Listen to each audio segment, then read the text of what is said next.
the reality is, at least in Boston, the major installations in the meds and eds community were driven first and foremost by reliability perspectives. And now that that has become a clarion interest for every city government, certainly up and down the East Coast, because it's not an if, it's a when the next Sandy comes down, business continuity is a huge driver. Those few days that you're down, and you can ask the businesses in New York and you can ask the businesses in Boston. We had some non-natural hazard-based events where our grid went down in the last couple of years. You want to start making that argument while it's fresh in business leaders' minds about, well, what did that cost you? And ask them for that data. What did it cost you to be down for 2.5 days? And what would have been worth to you to be up during that period of time?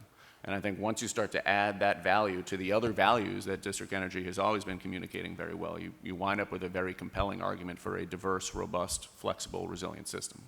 We're in a seismic zone, and we've been very kind of hesitant to even really think about what that means for our city. But when I saw a picture of our very own stadiums up there and started thinking about resiliency, where do people go in case of large emergencies? What buildings are going to be standing? Very likely both the arenas and the Coliseum are going to be there. And in terms of resiliency, what better way to make sure that people are either kept cool or kept warm? You know, hundreds of thousands of people potentially could fit in there, and having a district system would add a huge sense of redundancy and resiliency to that. I think that mayors are starting to see economic competitiveness linked directly with resiliency, and we're figuring out what that looks like, but I absolutely think that the successful cities of this next era, they're going to be the cities that have figured this out the best. Because when you think about reliability and redundancy, you're oftentimes thinking about backup power generation systems. And the least efficient way is if every major tenant has their own backup generator and diesel fuel tank. And from an environmental perspective, which I also wear that hat on, that's the least comfortable way that I am in terms of permitting things, is a whole bunch of different tanks. When you bring reliability to scale, there's an economy of scale around reliability and redundancy that District Energy can provide as well. And so you're not only getting smaller from sort of a utility grid map, but you're getting bigger from a system reliability perspective, and you're making a district that has more flexibility and resilience. And I would emphasize that District Energy needs to be part of the package of assets that we are selling to major developers and major tenants, along with educated talent to hire, along with mass transit, along with favorable approaches to taxes. You know, it has to be part of that sales pitch, that package. And I think that we've been underselling, and partly because you guys potentially been doing a real good job and not selling it, or there've been issues with it and you don't want to poke your head up. But at this point in time, there's just there's this suite of benefits and differentiation to the existing grid and the existing approach to doing business that it is time to say, no, there are all these other values that we can bring to the table that aren't provided by the more traditional systems. Now's the time to be talking to people and, you know, be out there talking to city people, be out there talking to the private sector, have the private sector push the city, have the city push the private sector. But I think more education and more visibility is really important. Two pieces of advice for people wanting to work with the city. One, make it easy for us. As has already been mentioned, we don't have full-time planners dedicated to this. This is, you know, I'm the biggest advocate in the city of Portland, and I have about 5% of my work plan dedicated to this. Secondly, in that partnership, which we are eager to make it also transparent. The numbers have to add up for especially the people in our Office of Management and Finance. They're the ones that are ultimately going to approve or decline the deal. As developments are coming online, there is always the default to go to the path of least resistance.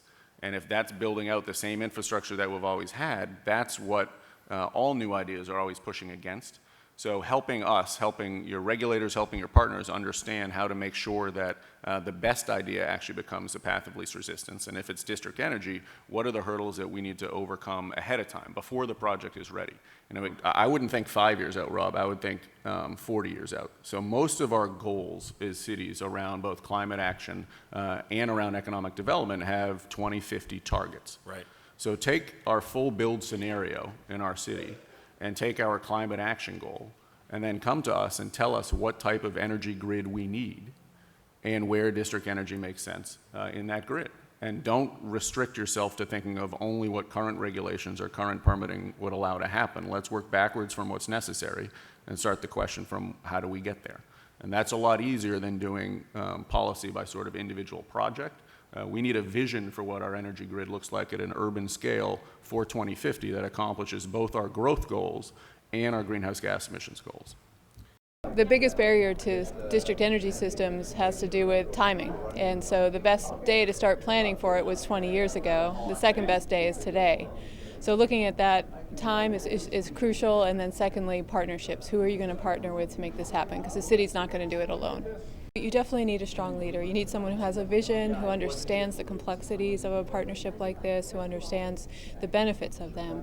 And from there, that spokesperson gets to really pave the way for the project to succeed. So it has to happen early on, and the vision needs to be there. First of all, ensure that an education piece be done with the stakeholders, and that means a broad brush stakeholder group. We had a task force that had business community interests, civic engagement or civic activists, and commissions, and so forth, but leaders in the community who are really engaged in this. Having that group together, educating them on the importance of good energy decisions, reducing energy waste, increasing energy efficiency, that's first and foremost. Making sure that they're on board with this, and then you start doing some of the more technical energy mapping and understanding what the opportunities are. But think holistically, think comprehensively, and have the large discussion, and make sure people are coming along with you at the same pace.